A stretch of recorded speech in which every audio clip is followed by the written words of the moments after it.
Hello, everybody, and welcome back to another episode of the Daily Crypto News. Now, guys, make sure you follow me over at Twitter because I'll be sharing it every time I find a cool little snippet of news. I'll just try to share it over on Twitter. And also, guys, if you are enjoying the Daily Crypto News, I would appreciate it a ton if you guys could press the like button and subscribe. It helps the channel out a bunch. First of the day comes from Jack the Rippler, who says, "It feels like the bull market will never come back again. Hold strong." And HESEB7 had a pretty good reply to this. He says, "I strongly disagree, sir. It's not like the bull market that I anticipate, but the utility usage. Now, once that takes place, the phrase bull market will be a thing of the past. For most assets, it'll be a do or die scenario. We, however, are in the do category. Good day, sir." And Michael I. Pinky said, "All I say, XRP will not have a bull market. XRP is unprecedented. It'll crush the rest of the crypto world to dust."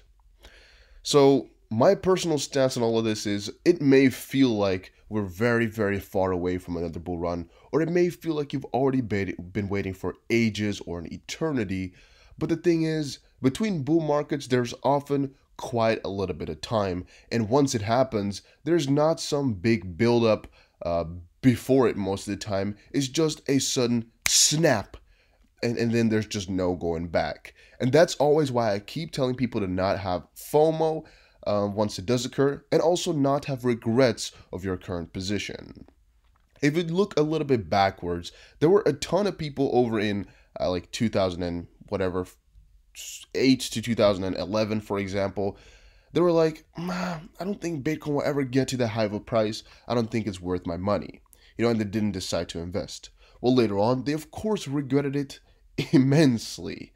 And the thing right there that people regret the most is not being comfortable with what they held. It's not the fact that they, didn't, buy all they could, but it's just that they didn't have what they just easily could have, or what they thought they should do, but they were just too afraid because of what others told them, or some other strange ideas there. I just don't want people to have that regret.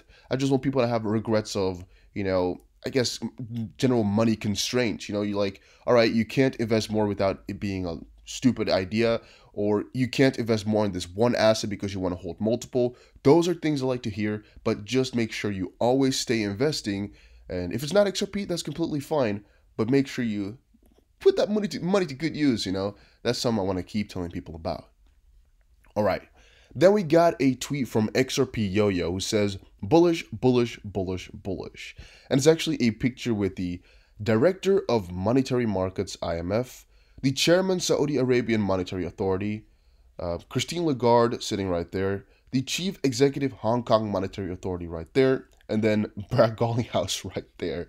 So you can just briefly or almost see the names. I can't really pick them up too well just from those cards alone.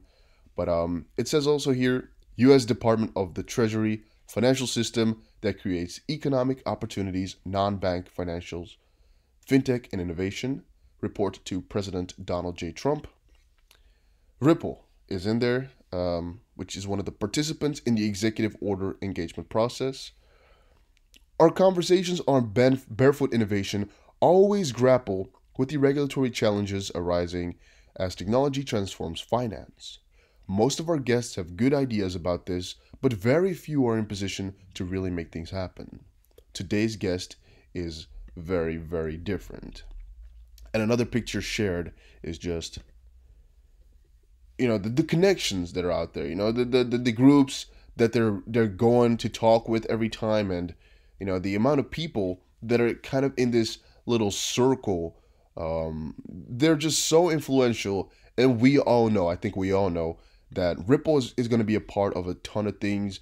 I think really Brad Garlinghouse and Chris Larsen have met like all the most important people in the world, and that's just one of another indicator to me that they got themselves set up. And what I mean with themselves is they have most likely told about their company and told about their revolutionary ideas to all the most important people, the most influential people, the most influential organizations in the world.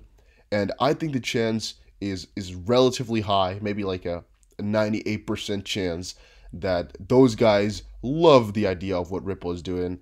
They love it, and at one point in the future, they'll get it going. How do we know that? Well, I also shared on Twitter a little bit earlier one of my godlike articles that I found. It was right here. It's a Medium post, but it says Ripple is seeping into the core of the global financial system. And it's another really, really good article explaining how there's really huge connections between Ripple and the IMF, Ripple and the Federal Reserve, and a lot more. And all these pictures of them all being combined, even though they're not necessarily a bullish thing for XRP price, it's just good to see how Ripple is building up that utility, which Heb here also, or Heseb also talked about here in what we want to need. We want to really get that utility before we start seeing the price ramp up. I think, for one, that would actually allow for more sustained movements in price if it's backed by utility instead of like speculation / hype. But also, it is a bitter, or a little bit of a better catalyst for the price as well if we have some real utility. Robert Art says on Twitter, if oil can go negative and the Fed Reserve can print $6 trillion, XRP can hit $200. So that's actually one of the points I would like to reiterate again, is that there's not really a big constraint to where the price can go. However, talking about $200 per XRP is something that's very far away and you might not have to consider yourself with. However, it is definitely possible. And I'm quite a realist when it comes to XRP and Bitcoin, whatever prices. I'm always trying to stay exactly real with you guys. No fairy tale scenarios, no $10,000 per XRP price predictions. No, I give you guys exactly what I think might happen, and just I like to be completely open in my personal opinion of things, just because I think that can help you out the most with your investments yourself. And I would say it is definitely possible. There's not really any constraints, and a little bit of a basis for that is that often people say, all right, but it can't happen due to market cap. But then one of the easiest things you can do right now is do your market cap times 1,000, and yeah, then you're kind of done already. I mean, if you do your market cap times 1,000, you got yourself $8 trillion in terms of market cap. And I would say that's definitely possible at some point in the future. It's not that strange. And if you get those prices, then, well, yeah, I think it's that weird. Jack the Rippler replied and said, and again, take this with a grain of salt, he said, XRP can hit $2 million as well. And there's a picture attached of David Schwartz who said, it can't be dirt cheap. That doesn't make any sense. If XRP cost $1, they'd need a million XRP, which would cost $1 million. If XRP cost $1 million, they'd need 1 XRP, which would again cost $1 million. Except that higher prices make payments cheaper. Right now, you can buy a $1 million house with Bitcoins. When Bitcoins were $300, it would move the market too much and it'd be too expensive to be practical. So higher prices make payments cheaper, and thus, since XRP is solely built upon, I guess, being a payment token, that would also be very, very good, right? Because if they want to, transact $1 billion every day, a company, it would be very, very beneficial if the XRP price were ridiculously high, because that would mean they would move the market less, and also those couple of seconds that they're transacting for would have less of an impact, which would mean a better experience the next time around when they want to trade. The Bearable Bull said on Twitter, we've forgotten more positive XRP news than the rest of the crypto world has combined. So, one of the things that's been going on is that we do not credit XRP or Ripple enough for all the positive things that they get done. I think one of the main reasons for that is that whenever XRP or Ripple has some bullish news, we're all like, all right, but price? But price. And once the price doesn't go up like crazy, we're like just ignoring it. We're like, all right, that was useless. that was not what we wanted to see. And I think he means two things here. At least it could mean two things. It could mean he means we've forgotten about more XRP news, or we have forgotten that there is more XRP news than Bitcoin, at least bullish. Both are kind of true.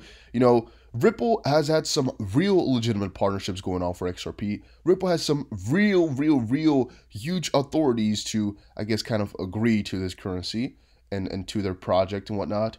For Bitcoin, I mean, it's all kind of a different world, right? Because Bitcoin more has the idea of being completely centralized. However, since it's all in China, it's going to be really, really hard to get some major partnerships going in America. And also, it's going to be quite difficult because there's not that easy of an authority behind Bitcoin. I mean, you have the core miners and whatnot, but they would have to arrange all these partnerships then, or big corporations or big authorities would have to decide themselves to go for Bitcoin. But it was not being pitched to them by, I guess, an advocate of the currency. You know, it's going to be pretty difficult to do. With Ripple / XRP, there's not that big of an issue in that regard. And also forgotten, I would say that for Bitcoin, we often, see the positive news in effect. For example, when Bakkt was opened, I think a lot of people still remember that, and people don't really, blame or label it as over and done with. People are like, yeah, that happened, because you're still seeing it to this day. You can still see Bakkt in action and all that. Even though the price didn't do really well after Bakkt, it didn't react well what we expected. So what I should add there is that I think with XRP, we forget the news really quickly because it's partnerships, because it's integrations. And people, since they don't really have to deal with it every day, they're like, well, I don't care. Or, oh, yeah, I remember vaguely, but it doesn't really stick in your head, even though some of these integrations that they're doing are just ridiculous. Same for what is said in this article right here. I don't know who it's written by again. You can just press it if you want to read it again. But it does explain again a lot of ties that were already known in 2018, but we all have forgotten because you're not dealing with it every day, and those things slip you by. But it's another little build-up for yourself that a lot is going on, and you just might be out of it for a little bit, but it's there. It's definitely there. Richard Childs, or at Richard352805333, said on Twitter, "Come on, XRP, don't let me be driving this in 2025. And it's a little bit of a hold car, which is definitely quite broken. And I actually like this a lot. I like these types of memes, of jokes a little bit, because they just kind of can help you hold through it, because it kind of motivates you to see that everybody's in the same boat. It's not just you holding through. It's not just 100 people holding through. It's not just 1,000, not just 10,000. There's a huge load of holders waiting every day for the price to just skyrocket up. But there's, I think, two different types of people. Maybe three. There's the ones who are very sad with the price, who are really eager to sell, or who are really kind of, twitchy because they don't really know what's going on. They're eager to sell. The second part is not worried about their investment at all. They're just holding through because they know it's going to be good once it gets over and done with. And I guess actually there's like a ton of different people out there, but there's maybe like two mainstream streams, because I think those two are the ones that are like most often right there. Maybe the third biggest one is also the people who are expecting like a unbelievable rise. So not XRP to $1, it's XRP to $5,000 is the first step on their road, and maybe those are the third biggest category.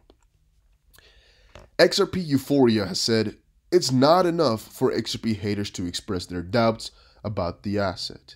They want you to believe that the pillars of support are collapsing from within the XRP community. The closer we get to adoption, the more lies you're going to hear. Stay strong. And he has a very good point. A lot of news articles, a lot of different places online have been portraying a deteriorating XRP community. They have been expressing a lot of doubt in XRP's ability to bond as a community, or they have doubted the XRP community a ton of times, and have also tried to push us down by claiming a lot of things which are simply not true. So right here, this article makes it look like a long-term investor sells all XRP due to bad performance. It makes it seem like that's a big deal. But basically what they're saying right here is some guy with a lot of doubt has sold their position. Doesn't mean that they're a long-term investor. Doesn't mean that really they sell all their XRP. It's just the fact that somebody was not sure of what they were investing in. They sold it. But that's not a real XRP community member. That's just somebody who invested who was not sure of what they're doing. And I read through it. I read through exactly his opinion. And his opinion was, as we stated in one of the earlier videos, he hasn't seen the ripple effect on XRP just quite yet. And Ripple has been promising so many things, but yet 2 years later, there's still not that much going on. And one of the things I'd like to state right there is that this is a revolution that we're in, sort of, because it's a payment revolution. And it's been a certain system for 40 years, 4 whole decades. How can you expect 2 years to change it all already? I think it's a little bit of a longer term game here, as it's really the big pie we're going for. And that's why I don't get why they had to add long-term investor, because I'm wondering how long-term of an investor he is. 2 years or what?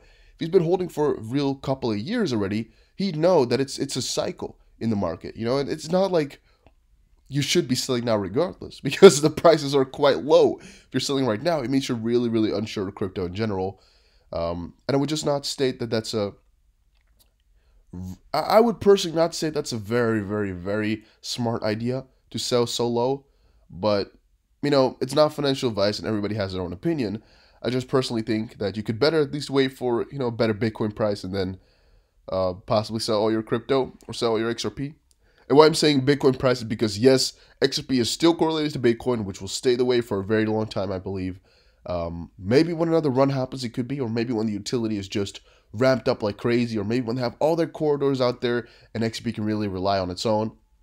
Yeah, then maybe we'll see a shift. But for right now, is the way it's going to go, and there's no change in that. But it's pretty good because Bitcoin has the biggest bull catalyst out there, and thus XRP will just freely follow them along as well, which is definitely quite something nice. But guys, that was it for this video. Hopefully you all enjoyed. I'm wondering if any of y'all want to be a crypto article writer, because I'm launching a new crypto news website, and I'm seeing if any of you guys want to join to write some cool stuff on there. I'm making it right now, so it would be cool if you guys could comment that.